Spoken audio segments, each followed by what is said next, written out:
Enjoying week one of the college football season, right? Last night, the Ohio State Buckeyes defeating what was the number one ranked team in the country, the Texas Longhorns. Number one no more, we say. Texas quarterback Arch Manning struggling, really struggling, having a tough night out there in Ohio.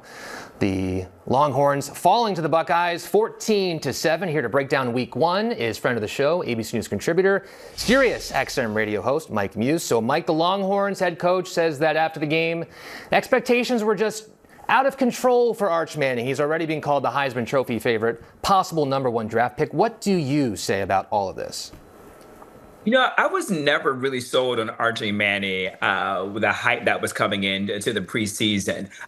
He is a great quarterback, but for the way that the media and the fan base and the rankings really position Archie Manning, I didn't think that he would be able to meet up the hype because I just don't know if the skill sets are there right now. Now, that's not to say we have a lot of football left, and so there's time for him to develop the skill sets and to really adjust himself under pressure. There was a lot of pressure for him coming into yesterday's game, being a Manning with the Heisman hope, coming in at number one. But at the end of the day, some of his techniques was just missing, and you can't overcome that Ohio State defense. Ohio State has one of the best defensive programs in the country right now. They are a tough team to beat, in particular at home in the shoe.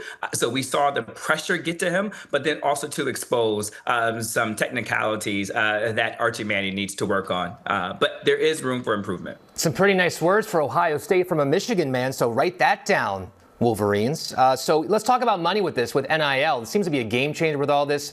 You're a Michigan guy. Your quarterback is apparently making, what, $10 to $12 million a year. Is the money a factor in all this?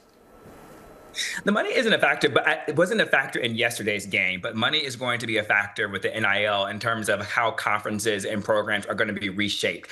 We saw what the SEC has always had, this dominant conference, which I've never really bought into, being the Big Ten guy. But we're seeing the Big Ten emerge as one of the dominant conferences right now with our back-to-back national championship wins. We're really seeing the redevelopment of the ACC too as well, with the amount of NIL money that is coming in. So the NIL money is coming in, making a difference in reshaping the conference.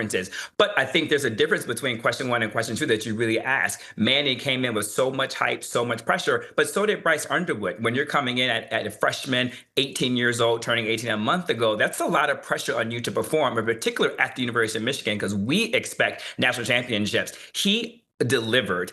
He had a history making 251 yards total. That's the largest amount of yards coming from a freshman, in particular someone turning 18.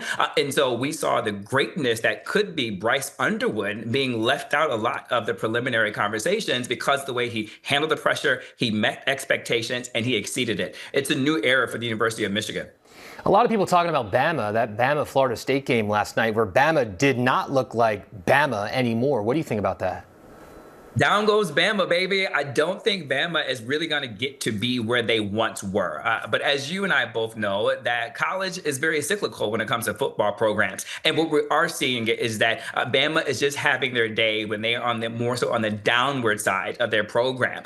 They are already have calls to have their coach possibly become replaced. So he's now under a lot of pressure to bring Bama back to the greatness that it was. Talking about living up to expectations, it's just so hard to live up to a Nick Saban era of coaching, the way that Nick Saban was able to have his players so disciplined. Those are tough shoes for any coach to come in and to follow behind with that one. But Bama is definitely struggling, as well as Clemson will struggle too as well. So we're seeing some really marquee shape-ups right now, very early on, that is going to be really the weekend we point to when we start to look at the playoffs positioning for seeds and who gets that 12th spot.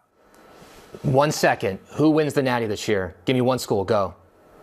University of Michigan, baby. Come on now. You know I got to go all the way. Stop playing with me. Stop playing with me.